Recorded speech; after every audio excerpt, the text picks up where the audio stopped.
എല്ലാവരുടെയും കച്ചവടങ്ങളിൽ ബറക്കത്ത് നൽകണേ അല്ലാ, സമ്പത്തിൽ ബറക്കത്ത് നൽകണേ അല്ലാ, കുടുംബ ജീവിതത്തിൽ ബറക്കത്ത് നൽകണേ അല്ലാ, മക്കളിൽ ബറക്കത്ത് നൽകണേ അല്ലാ, ഭക്ഷണത്തിൽ ബറക്കത്ത് നൽകണേ അല്ലാ, വീടുകളിൽ ബറക്കത്ത് നൽകണേ അല്ലാ, ആയുസ്സിൽ ബറക്കത്ത് നൽകണേ അല്ലാ, ആരോഗ്യത്തിൽ ബറക്കത്ത് നൽകണേ അല്ലാ, ഈമാനിൽ ബറക്കത്ത് നൽകണേ അല്ലാ.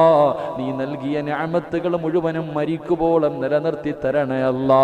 ക്യാൻസർ പിടിച്ച എത്രയോ പാപങ്ങളുണ്ട് റഹ്മാനെ, കിഡ്നി രോഗികളുണ്ട് റഹ്മാനെ, ശരീരം തളർന്നവരുണ്ട് റഹ്മാനെ, പുറത്തു പറയാൻ മടിക്കുന്ന രോഗമുള്ളവരുണ്ട് റഹ്മാനെ. നീ അവർക്ക് ശിഫ നൽകണേ അല്ലാ, അവരോട് കരുണ കാണിക്കണേ അല്ലാ. മണിക്കൂറുകളായി മൊബൈലും കയ്യിൽ പിടിച്ചിട്ട് ആമീൻ പറയാൻ കാത്തിരിക്കുന്നവരാ അല്ലാ, അവരെ വെറും കയ്യോ